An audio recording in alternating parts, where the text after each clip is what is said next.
Ya, bermiau itu ketare. Pelajaran pertama pagi itu adalah seni musik. Sang guru menjelaskan jika irama lagu memiliki frekuensi yang berbeda-beda menimbulkan perasaan yang berbeda pula ketika mendengarkannya. Di tengah pelajaran itu, Ad terlihat sangat fokus memperhatikan. Sementara Game, teman di sebelahnya sibuk mengerjai Wisarut. Sebagai anak baru di sekolah, Ad tidak tahu apa yang terjadi. Yang ia lihat, Game terus melemparkan kertas ke arah Wisarut diikuti teman-teman lainnya. Game memberikan kertas gulungan pada Ad dan memaksanya untuk membuli Wisarut. Tatapan tajam satu teman sekelas membuat Ad tak berdaya. Kertas itu dilempar mengenai leher Wisarut dan menoleh ke arah Ad. Teman-teman yang lain hanya cekikikan di bangku belakang melihat nasib sial si Wisarut. Dan film pun dimulai. Kelas mereka berada di kelas 11 ruang 4 yang terletak di belakang sistem pengarah suara. Setelah bel pulang sekolah berbunyi, Ad melihat geng nakal di kelasnya membuli Wisarut. Mereka mengeroyok satu pria yang berusaha untuk melarikan diri. Sambil menyalakan api, Game berkata akan melatih Wisarut agar menjadi pria pemberani. Ia membakar pakaian yang dikenakan temannya itu sembari cekikan tanpa ada rasa bersalah. Api yang membakar pun menyambar pakaian Wisarut sampai menangis kesakitan. Tak tahan melihat kejadian itu, Ad melerai mereka dan menyelamatkan Wisarut. Game sempat mengancam Ad agar tidak ikut campur dalam permainan yang menyenangkan tersebut. Ad bergegas pergi meninggalkan Wisarut yang bersedih. Saat berjalan pulang ke apartemen, Ad ditelepon ibunya untuk saling berbagi kabar. Ad yang baru pindah di sekolah baru itu membuat ibu khawatir. Ibu takut putranya menjadi anak yang dibuli teman sekelas. Ad menenangkan ibunya dan berkata jika dirinya memiliki beberapa teman baik di kelas. Saat berjalan menuju ke kamarnya, Ad melihat Wisarut ada di lantai atas. Tampaknya mereka tinggal di gedung apartemen yang sama. Ad buru-buru mengakhiri panggilan dan masuk ke dalam kamar. Samar-samar ia mendengar suara Wisarut memanggilnya. Ad menoleh ke lantai atas, namun sosok teman sekelasnya itu sudah pergi. Keesokan harinya Ad bergabung dengan geng nakal yang duduk di taman sekolah. Mereka bernama Dir, Game, dan Ao. Si cantik Dir langsung meminta PR yang dikerjakan Ad untuk disalin. Tak berselang lama, Song muncul membawa kabar menggemparkan. Ternyata ruang audiovisual hendak dirobohkan. Dari rumor yang beredar, ada satu siswa yang mati saat berada di dalam ruangan itu. Dir menjelaskan jika ruangan itu dirobohkan karena beberapa peralatan audio sekolah telah rusak. Terkadang di malam hari, suara musik mengerikan terdengar kencang membahana di seluruh penjuru sekolah. Siapapun yang mendengar lagu itu akan berujung pada kematian. Song menegaskan jika ceritanya itu benar karena kakak kelas sudah mengkonfirmasi sekitar 3 atau 4 siswa pernah mati di ruangan tersebut. Melihat Wisarut berjalan masuk kelas, pikiran jahil Game muncul kembali. Ia berencana untuk membuktikan rumor angkernya ruang audio di mana Wisarut dijadikan tumbal. Malamnya mereka membawa Wisarut ke ruang audio untuk menguncinya di sana.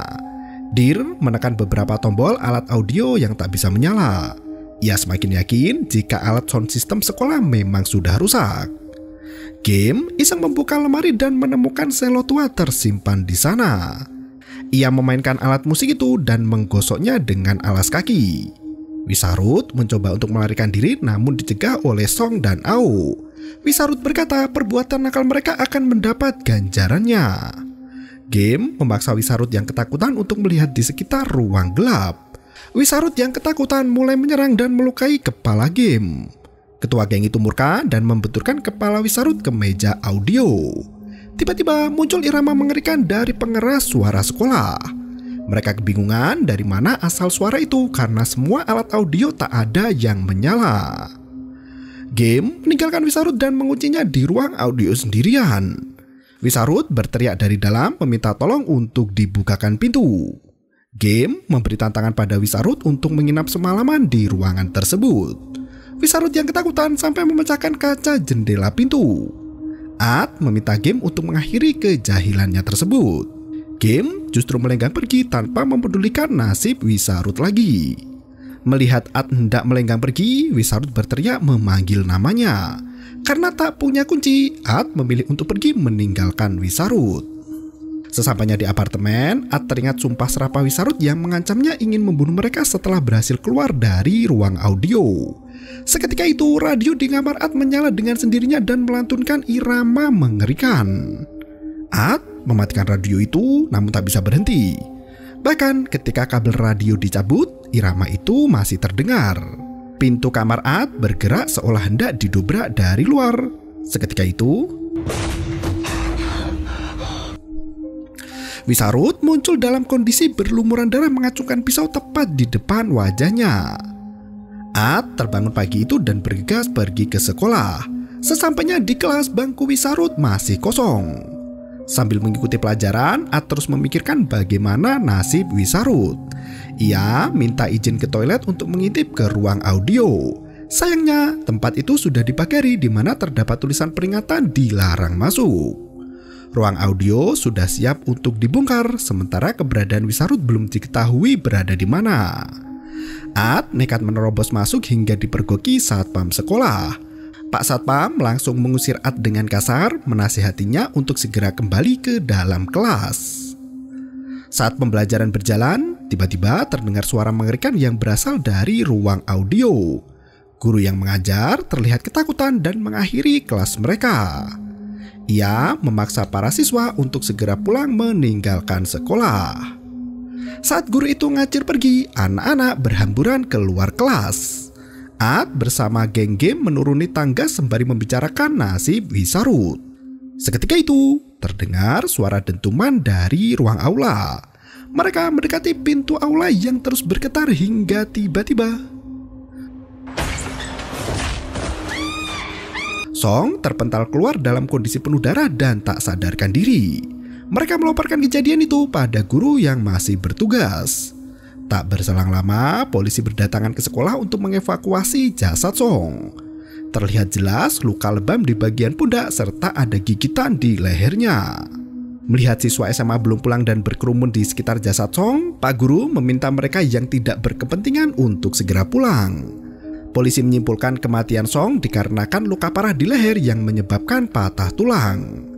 Song terkunci di dalam ruang aula dan berusaha mendobrak pintu hingga melukai lehernya sendiri. Satpam sekolah menegaskan jika ia selalu mengunci semua ruangan pada jam 8 malam. Seharusnya ruang aula tidak terkunci di siang hari. Pak Guru merasakan ada yang janggal karena sebelum Song mati, mereka mendengar suara lagu kematian dari radio sekolah. Mereka bergegas memeriksa ruang audio namun tak menemukan siapapun ada di sana.